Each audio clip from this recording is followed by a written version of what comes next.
जय हिंद। मैं शशिकांत शर्मा अपने चैनल पर आप लोगों का स्वागत करता हूं। आज का हमारा प्रसंग है आलस्य।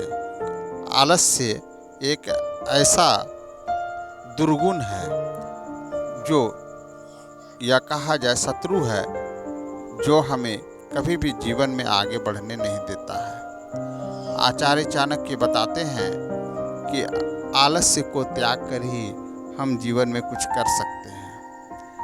आलस्य में व्यक्ति न ही वर्तमान का रहता है, न ही भविष्य का रहता है।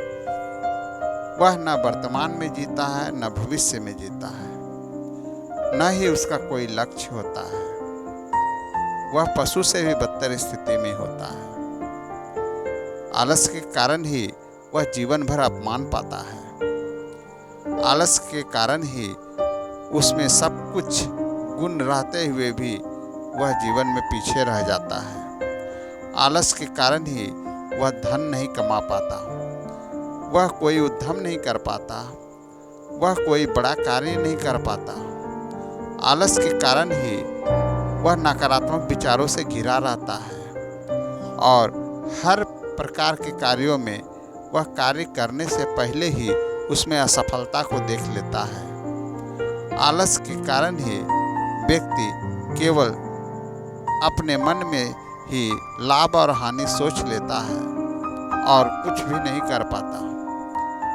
आलस के कारण ही व्यक्ति पढ़ाई लिखाई, व्यापार व्यवसाय, शिक्षा दीक्षा, रोजी रोजगार हर क्षेत्र में अपने आप को सबसे पीछे और अंतिम पंक्ति में पाता है। आलस्य मनुष्यानाम महान रिपुः।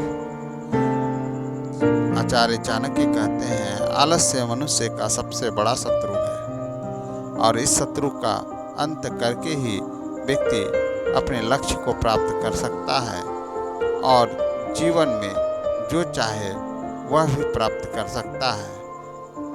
अगर आलस्य हो तो ऐसी स्थिति में वह न वर्तमान में कुछ कर पाएगा और न ही भविष्य में। उसका जीवन उसे अंधकारमय दिखाई देगा और ऐसी स्थिति में आप यह सोच लेते हैं कि हम असफल हो गए। आप असफल नहीं होते हैं, आलस के कारण आप पीछे हो जाते हैं। हर कार्य में आपको स्फूर्त रहना जरूरी है और यह स्फूर्त आपको सकारात्मक विचार बनाएगी और सकारात्मक विचार तब आएगी जब आप आलस्य को हटाएंगे। आलस्य को हटाने का सबसे आसान तरीका है कि आप हमेशा यह मानकर चले कि जब भी आलस्य आए तो आप यह अपने आप को सोच ले कि मैं इसके बंधन में नहीं रहूँगा, मैं अपना काम करूँगा। जब भी आपको बैठने का मन करे बस आप कोई काम में लग जाए।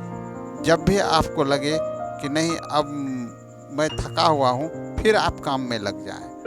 यानी कि जब जब आपको ऐसा विचार आए जो कि आपको सुस्त बनाता हो, उस समय आप काम में लग जाएं। अब आप कहेंगे कि हम आराम कब करें, ठीक है? तो जब आपको कार्य करने की जो है अब लग रहा हो कि और थोड़ा कार्य कर ले, तब उस समय आप 2 मिनट के लिए आराम कर लें, क्योंकि उस समय आपका शरीर आलसी नहीं है, उस समय वह काम के लिए ललायित है। तो उस समय अगर आप 2 मिनट आराम कर लेंगे तो वो 2 मिनट आपके लिए जो है घंटों आराम से बेहतर होगा और फिर आप अपने कार्य में लग जाएं। लेकिन आप जानबूझकर ये ना सोचें कि मैं थक गया हूँ, अब मुझसे यह कार्य नहीं होने वाला है, मैं अब प्रयास नहीं करूँगा। ऐसी बातों को अगर आप सोचते हैं तो निश्चित है आप आलसी हैं। आलस के कारण ही आप जीवन में सफल नहीं हो पा रहे हैं। अगर आपको सफलता चाहिए तो सबसे पहले आलस्य को त्यागिए। सबसे पहला जो है आपका सफलता के मार्ग में सबसे बड़ा बाधा यही है आलस्य। जय हिंद।